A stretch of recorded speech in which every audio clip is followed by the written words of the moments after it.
Avez-vous parfois l'impression que les gens gardent leur distance sans que vous sachiez pourquoi? Ces sentiments peuvent être déconcertants, surtout lorsque vous avez passé votre vie à construire des relations significatives et à chérir votre famille, vos amis et le respect de votre communauté. Selon une vaste enquête sur le vieillissement et le bien-être social, de nombreuses personnes âgées se sentent mises à l'écart ou incomprises par les jeunes générations, voire par leur propre père. Trop souvent, cette rupture n'est pas due à un événement majeur, mais à de petites habitudes tacites qui érodent progressivement la chaleur dont vous jouissiez autrefois. Il peut sembler injuste que le monde devienne moins tolérant ou moins compréhensif au fil des ans, mais il y a une bonne nouvelle. La plupart de ces habitudes cachées qui éloignent les gens sont faciles à corriger. Les identifier, c'est comme se regarder honnêtement dans le miroir et décider de polir le reflet que l'on y voit. En apportant des changements subtils mais puissants, vous pouvez préserver la dignité, la confiance et le respect que vous avez mis tant d'efforts à cultiver tout au long de votre vie.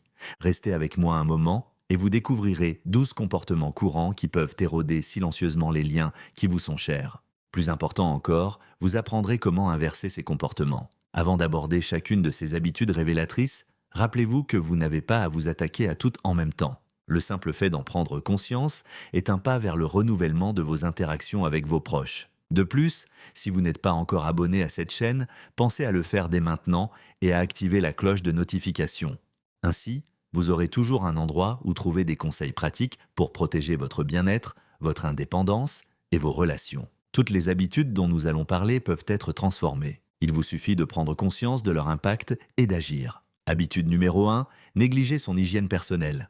Avez-vous remarqué un changement dans le comportement des personnes qui vous entourent? Peut-être se tiennent-elles un peu plus à distance, hésitent-elles à vous prendre dans leurs bras ou gardent-elles leurs conversations courtes et superficielles? Cela pourrait s'expliquer par un manque de soins personnels. Vous ne considérez peut-être pas l'apparence physique comme un problème social, mais c'est souvent le premier signal tacite que les gens perçoivent.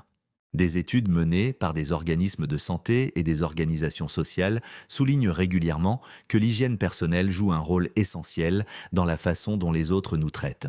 Même de petits détails, comme porter le même t-shirt plusieurs jours de suite, avoir les cheveux en bataille ou les ongles trop longs, peuvent donner l'impression que vous avez décroché. Il est compréhensible que notre niveau d'énergie diminue avec l'âge. Vous ressentez peut-être davantage de douleur ou avez moins de motivation pour maintenir des routines qui vous semblaient autrefois évidentes. Mais considérez les choses sous cet angle. Lorsque vous veillez à votre hygiène, vous proclamez silencieusement « Je me respecte et je respecte votre présence ». Ce message influence la façon dont les gens réagissent à votre égard plus profondément que vous ne le pensez. Lorsque vous vous accordez suffisamment d'importance pour rester propre et soigné, vous rappelez aux autres que vous êtes engagé dans la vie. Vous devenez quelqu'un à côté de qui ils se sentent plus à l'aise, qu'ils sont plus enclins à inviter et à traiter avec une véritable proximité. Si vous remarquez une baisse de la chaleur ou de l'hospitalité dont vous bénéficiez, le simple fait de renouveler votre engagement envers une hygiène de base, vêtements propres, cheveux soignés, ongles coupés, peut avoir un impact étonnamment positif sur vos relations sociales. Habitude numéro 2, parler sans filtre. L'âge apporte souvent une certaine liberté, le sentiment d'avoir gagné le droit de dire ce que l'on pense. Après tout, vous avez suffisamment d'expérience pour avoir confiance en vos opinions. Mais cette liberté peut aller trop loin lorsqu'elle se transforme en franchise sans empathie. Vous pourriez vous surprendre à dire à quelqu'un « cette tenue ne te va pas » ou « pourquoi perds-tu ton temps dans ce travail ?» puis à défendre votre remarque en disant « je suis juste franc » ou « je viens d'une époque où les gens n'étaient pas aussi sensibles ». Il peut être libérateur de ne pas avoir à s'auto-censurer, mais il est important de réfléchir à la différence entre l'honnêteté et la dureté. Une remarque qui vous semble anodine ou factuelle peut être perçue comme une critique par quelqu'un d'autre, en particulier un petit enfant, une nièce ou un neveu qui a grandi dans un environnement différent. Lorsque le poids de vos mots empêche les gens de se confier à vous ou d'avoir des conversations plus profondes, c'est un signe d'alerte. Selon les experts en communication, l'empathie est la pierre angulaire des liens sociaux durables. Parler librement n'est pas une mauvaise chose, mais lorsque la franchise s'accompagne de chaleur, de compréhension et d'une volonté de voir le point de vue de l'autre, elle attire les gens plutôt que de les repousser. Si vous craignez que vos remarques sans filtre poussent de vos proches à prendre leur distance, essayez de reformuler vos propos. Faites une pause avant de donner votre avis. Demandez-vous, cela va-t-il les aider à se sentir valorisés ou cela va-t-il les pousser à se renfermer ? Si la réponse est la seconde, envisagez de leur donner des conseils plus doux ou simplement de les écouter sans faire de commentaires. Étonnamment, dans de nombreux cas, une oreille attentive est bien plus mémorable qu'une série de conseils non sollicités. Habitude numéro 3, porter des vêtements qui ne vous vont plus. Tout le monde a une tenue préférée, un pantalon ou une chemise qui vous a accompagné pendant des décennies. Elle est peut-être encore confortable, mais vous va-t-elle toujours bien? Les couleurs ont-elles pâli ou les coutures ont-elles commencé à se détendre de manière peu flatteuse? Prendre soin de son apparence ne signifie pas suivre les dernières tendances de la mode ou imiter les styles de jeunesse. Il s'agit plutôt de montrer que vous êtes toujours fier de qui vous êtes aujourd'hui. Lorsque vous vous présentez à une réunion de famille dans une tenue tachée, déformée ou complètement démodée, vous envoyez un message subtil. Je ne me soucie plus de mon apparence. Ce n'est probablement pas votre intention, mais les autres pourraient l'interpréter ainsi. Car que cela nous plaise ou non, les vêtements en disent long sur l'image que nous avons de nous-mêmes. Une tenue basique, propre, bien ajustée et adaptée à votre personnalité montre que vous continuez à vous investir pleinement dans le présent. Elle démontre votre capacité d'adaptation, une qualité très appréciée dans tous les domaines. Une simple mise à jour de votre garde-robe, comme un nouveau jean ou un pull bien ajusté dans une couleur qui vous va bien, peut redynamiser l'image que vous avez de vous-même et la façon dont les autres vous perçoivent. Il existe un concept appelé cognition vestimentaire, abordé dans les revues de psychologie qui suggère que les vêtements que nous portons peuvent influencer notre état d'esprit et nos performances. Lorsque vous vous habillez avec soin, vous vous tenez peut-être plus droit, vous projetez davantage de confiance et vous appréciez même davantage les conversations. Les autres réagissent en conséquence. Ils perçoivent votre dignité et cela suscite leur respect et leur admiration sincère. Habitude numéro 4, interrompre et monopoliser les conversations. Les gens aiment les bonnes histoires et avec toutes vos années d'expérience, vous avez beaucoup à raconter. Mais attention au piège qui consiste à monopoliser la conversation dès que quelqu'un aborde un sujet que vous connaissez bien. Peut-être ne vous en rendez-vous pas compte sur le moment. Vous êtes simplement enthousiaste à l'idée de partager une leçon ou d'aider quelqu'un à éviter une erreur que vous avez commise autrefois. Cependant, si vous parlez si longtemps que les autres n'ont pas la possibilité de s'exprimer, ils peuvent se sentir mis à l'écart. Les plus jeunes, en particulier, peuvent se refermer s'ils sentent qu'ils n'auront pas leur mot à dire. Écouter est parfois plus efficace que parler. Les chercheurs en communication soulignent que les gens ont davantage besoin d'être écoutés que d'entendre des conseils.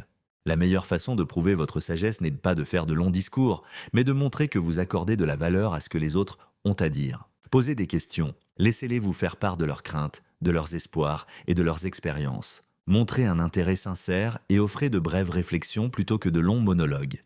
Cette approche renforce les liens émotionnels et aide les membres de votre famille et vos amis à se sentir valorisés plutôt que dépassés. Une astuce pratique consiste à prêter attention à l'énergie qui règne dans la pièce. Si vous voyez quelqu'un avoir le regard vide ou cesser de réagir à vos paroles, cela peut signifier que vous avez orienté la conversation dans une voie à sens unique. Prenez le temps de faire une pause, invitez quelqu'un d'autre à donner son point de vue. Paradoxalement, moins vous dominez la conversation, plus les gens apprécieront votre présence et les histoires que vous choisissez de partager. Habitude numéro 5, se plaindre de la jeunesse d'aujourd'hui. Des expressions telles que « de mon temps » ou « les jeunes d'aujourd'hui » ont tendance à s'immiscer facilement dans la conversation. Elles peuvent provenir de la nostalgie, d'une époque où vous aviez moins de soucis et où la vie était plus prévisible. Mais sachez que pour les jeunes qui entendent ces phrases, elles sont souvent perçues comme un rejet global de leur réalité. Les jeunes générations sont confrontées à des défis différents. Un monde numérique en constante évolution, un marché du travail en mutation et des changements sociaux plus larges. Lorsque vous ne cessez de souligner ce qui, selon vous, leur manque, l'éthique du travail, la courtoisie ou la résilience, vous donnez l'impression de ne pas vouloir les comprendre. Les jeunes se sentent alors jugés plutôt que guidés. Une recommandation souvent citée dans les recherches sur la communication intergénérationnelle est la suivante: abordez les jeunes avec curiosité, pas avec des critiques. Si vous êtes perplexe face à un comportement des jeunes, formulez vos pensées sous forme de questions. Par exemple, je suis curieux. Comment gérez-vous toute cette communication en ligne? C'était tellement différent à mon époque. Ce petit changement, qui passe de la plainte à la curiosité, crée un espace propice à une véritable conversation, à la compréhension mutuelle et au respect. S'adapter ne signifie pas renoncer à ses valeurs. Cela signifie montrer aux autres que vous êtes ouvert à découvrir leur monde. Imaginez à quel point il est encourageant pour un petit enfant d'entendre son grand-parent lui dire « Je m'intéresse à ce que tu fais et à ce que tu deviens ». Cet intérêt ouvre la voie à des liens plus profonds, où votre sagesse, tempérée par l'empathie, trouve un véritable écho. Habitude numéro 6, ignorer les normes sociales actuelles. Avez-vous déjà remarqué à quel point les règles de savoir-vivre ont évolué? Alors qu'il était normal il y a quelques années de parler fort, au téléphone en public, ou d'écouter de la musique sans écouteurs, les normes actuelles exigent une plus grande conscience des espaces partagés. Si vous n'avez pas changé certaines habitudes acquises depuis des décennies, d'autres pourraient les trouver dérangeantes. Vous verrez peut-être des gens vous lancer des regards en coin ou s'éloigner littéralement sans jamais vous en donner la raison. Ce n'est pas personnel. En fait, c'est une indication de la façon dont la société moderne évolue. Une bibliothèque, une salle d'attente ou même un trajet en bus ont souvent un code de conduite tacite. Baissez le volume, parlez peu au téléphone, utilisez des écouteurs pour se divertir. En respectant ces normes en constante évolution, vous montrez que vous êtes en phase avec votre époque. C'est une démonstration subtile mais forte de respect envers ceux qui vous entourent. À l'inverse, ignorer ces normes peut amener les autres à penser que vous n'êtes pas conscient ou même que vous manquez de considération. Ces changements peuvent sembler insignifiants, mais ils peuvent renforcer ou affaiblir votre tissu social. Prenez le temps d'observer les jeunes ou les personnes de votre âge qui évoluent avec aisance dans ces espaces. Remarquez comment ils mettent leur téléphone en mode silencieux ou sortent s'ils ont besoin d'avoir une longue conversation. Imitez cette attention. C'est un signal qui dit « Je continue à évoluer et à m'adapter. Je me soucie toujours de l'impact de ma présence sur les autres. » Ce petit effort peut avoir un effet d'entraînement étonnamment positif sur la façon dont les autres vous traitent. Habitude numéro 7, parler trop de ses problèmes de santé. À partir d'un certain âge, les questions de santé peuvent devenir une préoccupation majeure. Les rendez-vous chez le médecin, les traitements médicamenteux et les douleurs physiques font partie du quotidien. Il est naturel de vouloir partager cet aspect de votre vie, en particulier avec vos proches, qui se soucient de vous. Le problème survient lorsque ces sujets prennent le dessus dans toutes les conversations. Le fait de détailler constamment vos douleurs, vos opérations passées ou les effets secondaires de vos médicaments peut transformer des réunions autrement agréables en séances de plainte médicale. Les jeunes membres de votre famille ne sauront peut-être pas comment réagir, tandis que vos amis pourraient commencer à éviter les conversations plus profondes de peur que celles-ci ne se transforment en une litanie de mots. Personne ne veut vous voir souffrir, et entendre parler de vos problèmes de santé à répétition peut créer un sentiment d'impuissance, voire de culpabilité chez vos proches, qui ont l'impression de ne pas pouvoir faire plus pour soulager votre inconfort. Les professionnels de santé encouragent souvent les patients âgés à trouver un équilibre entre la reconnaissance de leurs problèmes de santé et le maintien des centres d'intérêt qui leur apportent de la joie. Cela ne signifie pas que vous devez cacher vos difficultés. Il s'agit plutôt de faire de la place à d'autres aspects de votre vie. Vos loisirs, un moment amusant que vous avez passé à l'épicerie, un documentaire que vous avez apprécié ou un souvenir réconfortant datant de plusieurs décennies. Partager des pensées positives, aussi insignifiantes soient-elles, apporte un réconfort émotionnel à toutes les personnes concernées, y compris vous-même. Vous êtes bien plus qu'un ensemble de douleurs et de mots. Montrez aux gens que vous avez encore beaucoup d'histoire, de sagesse et d'humour à partager au-delà de votre état de santé. Habitude numéro 8, s'accrocher à de vieilles croyances sans les remettre en question. Tout au long de votre vie, vous développez un ensemble de valeurs, de principes et de convictions qui vous guident. Ceux-ci peuvent être des repères extrêmement utiles dans les moments difficiles. Pourtant, le monde est en constante évolution. Les idées sur la santé mentale, les structures familiales, l'identité et la technologie peuvent différer considérablement de celles avec lesquelles vous avez grandi. Lorsque vous insistez sur le fait qu'il n'est pas nécessaire de reconsidérer vos points de vue, vous pouvez involontairement repousser les personnes qui ont trouvé de nouvelles perspectives ou qui sont confrontées à des difficultés modernes que vous n'avez jamais rencontrées. Les jeunes générations, ainsi que vos pairs avant-gardistes, pourraient hésiter à partager leurs idées avec vous si vous réagissez systématiquement de manière dédaigneuse. Il ne s'agit pas de renoncer à vos principes, mais de rester ouvert à la possibilité qu'il y ait encore des choses à apprendre. Une idée souvent citée en psychologie est que la véritable intelligence ne réside pas dans ce que vous savez déjà, mais dans votre volonté de vous adapter et d'évoluer. Lorsque vous dites « je suis curieux de connaître votre opinion à ce sujet », vous faites preuve d'une véritable humilité intellectuelle. Vous montrez aux autres que vous vous intéressez au monde qui évolue, que vous ne vous en détournez pas. Cette ouverture d'esprit est souvent accueillie avec respect et admiration.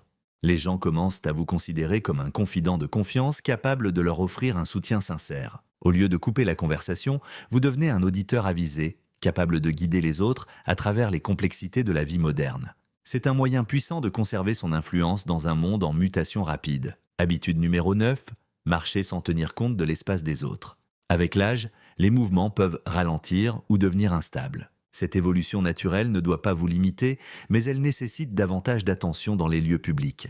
S'arrêter brusquement dans un couloir bondé, se tenir trop près dans une file d'attente ou s'arrêter au milieu d'un passage très fréquenté peut vous sembler insignifiant. Mais pour ceux qui se trouvent derrière vous, imaginez un parent avec un enfant en bas âge agité ou un professionnel très occupé pendant sa pause déjeuner, cela peut devenir très gênant. Certaines personnes pourraient essayer de vous contourner, risquant de heurter votre déambulateur ou votre canne si vous en utilisez un, ou elles pourraient soupirer discrètement. Elles vous diront rarement « veuillez vous déplacer », car peu de gens veulent manquer de respect à une personne âgée. Par conséquent, vous ne vous rendez pas vraiment compte que vous causez du stress. Il suffit d'un petit ajustement de votre conscience. Écartez-vous si vous avez besoin d'un moment pour vous repérer ou décider dans quelle direction vous allez. Ralentissez si nécessaire, mais restez attentif à ce qui se passe derrière vous. En agissant ainsi, vous laissez aux autres l'espace dont ils ont besoin. C'est un geste silencieux et attentionné qui montre que vous vous souciez de la circulation autour de vous. En retour, les gens seront plus enclins à vous aider si vous trébuchez ou avez besoin d'aide. Ce respect mutuel favorise une communauté solidaire où vous vous sentez plus en sécurité et mieux intégré. Habitude numéro 10, utilisez un humour qui n'est plus approprié. Un bon sens de l'humour est un merveilleux compagnon à tout âge.